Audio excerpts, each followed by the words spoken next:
خودت از کار زشتت هم غمینی، به دور از دیده مردم نشینی.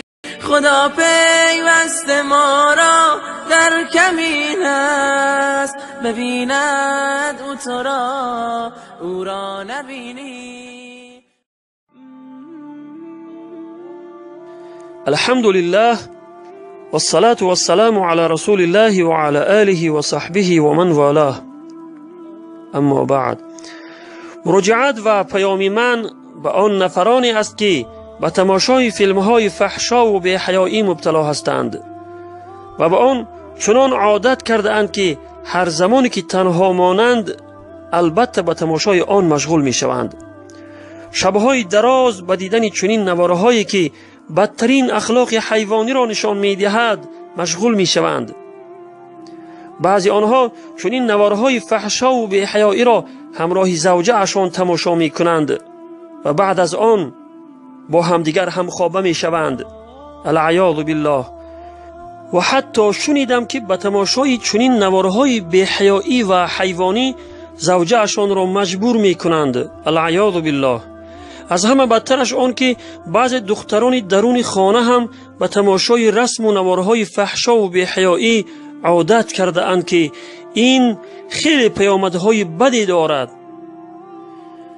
برادر و خواهری که به تماشای رسم و نوارهای فحشا و بی‌حیایی عادت کرده ای، این نصیحت مرا به گوش عبرت بشنو و فراموش نکن که روز در پیشگاه خداوند قائم می شوی و از این گناه بزرگ پرسیده می شوی، ولی در آنجا هیچ جوابی نمی یابی، و یا این که خداوند در همین دنیا تو را به سزای این عمل زشت و ناروای خود می رساند و عذابش را در همین دنیا به تو می چشاند. العیاذ بالله.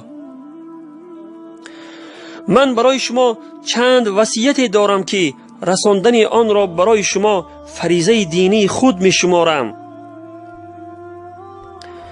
وصیت اول این است که این چشمی که خداوند به شما داده است که با آن عالم را می بینید، فراموش نکنید که این بزرگترین نعمت خداوند به بنده اش است، نعمت بردوام در هر ثانیه. بار یک چشمت را پوشان و با یک چشم به عالم نظر کن، بعداً حس میکنی که با یک چشم نگریستن چقدر مشکل است. چه جایی که از هر دو چشمت محروم شده باشی و اصلاً دیدن نتوانی.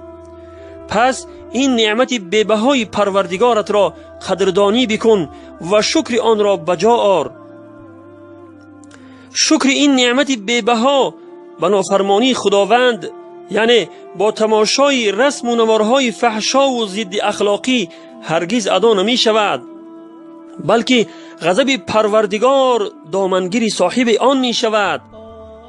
خداوند متعال در آیه 7 سوره ابراهیم می فرماید: استعیذ بالله لئن شکرتم لازیدنکم ولئن کفرتم ان عذابی لشدید. صدق الله العظیم. یعنی اگر در نعمتهای من شکرگزاری کنید، یقینا نعمت خود را به شما افزون می دهم، و اگر ناشکری و ناسپاسی کنید، بیگمان عذاب من خیلی سخت است. پس بر ما لازم است که آن را در طاعت و فرمانبرداری خداوند به کار بریم، نه در کار گناه و نافرمانی او. وصیت دوم این است که فراموش نکنیم و همیشه به یاد داشته باشیم که روز خداوند در پیشگاهش ما را قائم می کند و از این چشمها ما را می پرسد. خداوند در آیه 32 سوره اسراء می فرماید: استعیذ بالله ان السمع والبصر والفؤاد كل اولئک کان عنه مسئولا. یعنی بدون شک گوش و چشم و دل، هر یک اینها مورد سؤال شوند. صدق الله العظیم. یعنی از چه چیزهای دیده اند و شنیده اند و اعتقاد کرده اند پرسیده می شوند. پس وقتی که در حجرت در آمده در را قلف می کنی و خیال می کنی که کسی تو را نمی بیند و به تماشای رسم و نوارهای فحشا و بی‌حیایی مشغول میشوی، فراموش نکن که روزی در پیشگاه خداوند قائم میشوی و از هر دو چشمانت و از آنچه که میبینی پرسیده میشوی. وصیت سوم این است که فراموش نکن و همیشه به یاد داشته باش که خداوند همراه توست و تو را میبیند و میشنود. پس وقتی که به تماشای رسم و نوارهای فحشا و بی‌حیایی مشغول میشوی، به یاد آر که خداوند همینک مرا دیده ایستاده است و از حال من خبردار است. تو خیال نکن که تنهایی، بلکه یقین بدان که خداوند همراه توست و تو را میبیند و میشنود. خداوند عزوجل در آیه 14 سوره فجر میفرماید: استعیذ بالله ان ربک لبالمرصاد، یعنی یقینا پروردگار تو در کمینگاه است. معنی کمینگاه در لغت مخفیگاه است که از آنجا به دشمن نظر می کنند ولی دشمن آنها را نمی بیند. معنی آیت چنین می شود که خداوند تو را می بیند و می شنود ولی تو او را نمی بینی. پس شرم کن از خداوند وقتی تو را در حال ببیند که به تماشای رسم و نوارهای فحشا و بی‌حیایی و ضد اخلاقی مشغول هستی. العیاذ بالله.